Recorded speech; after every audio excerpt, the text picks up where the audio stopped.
na inspeksyon na natin. Nandito si Secretary Manny Bunuan para nga explain kung ano yung nangyari dito.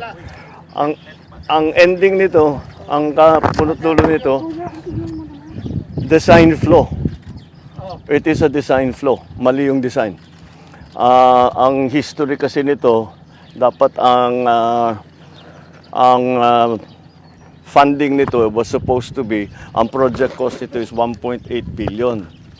So binawasan to under 1 billion para makamura. Ayan, inayos ngayon, ginawa ngayon yung detailed design. Design is really weak.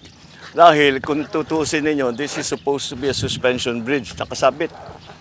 Ganyan yung arko na ganyan, tapos yung bridge suportado ng kable. Ito lang ang suspension bridge na nakita ko sa buong mundo na hindi kable.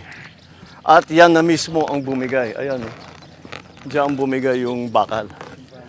Kung kable yan, hindi dapat bumigay yan. Tapos yung pag-anchor nung support, tignan niyo doon lang sa baba. Dapat sa taas yan hanggang sa taas para hanggang sa taas para yung buong arc. Ito ang nagsusupport sa kanya. Yan yung bakal na nakikita niyo at saka yung semento.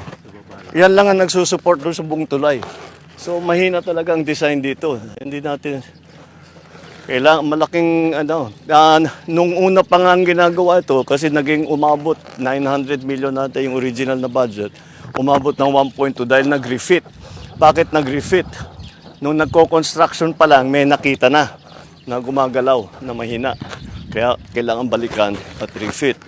So, the whole process is, okay naman. Yung construction, yung contractor, sinundan naman ang plano.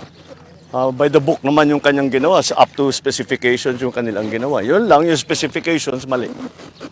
So, this is a design problem. Napos, this is a 44-ton bridge. Dapat 44 tons ang acceptable load. Yung dalawang truck na yan, yung naiwan yung isa, over 100 tons yan. Dalawa yan ang dumaan. Kaya, ayan ang nangyari. Hindi talaga kaya. Ito yata yung una Ito yung bumigay. Wala nang plate Ito, baka na. Hindi, sumunod na lang. Ito yung una. Itong una. Tama. Kaya nakaganyan yan. Hindi dito. Dahil tama. Dito bumigay, ganyan. Hinila lahat ito. So, wala. We have no choice. We have to go back. So, yung nagtitipid natin sa 1.8 million, useless. Ngayon, babalik na naman tayo. Gagastos na naman tayo ng malaki.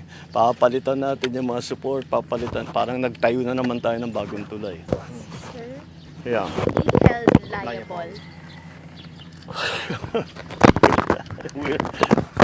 be held liable.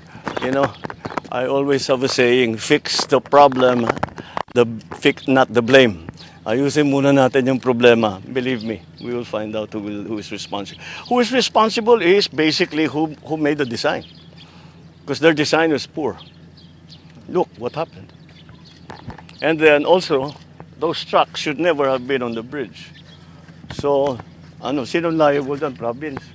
Hindi national to national to. Yeah, we have to be more careful about monitoring yung mga load. Kasi kanya ng problema. Kung 44 tons ang sinasabi, sasakyan mo ng 200 plus tons, medyo hindi nakakapagtaka na ganito ang mangyayari. Alright, okay. Thank you.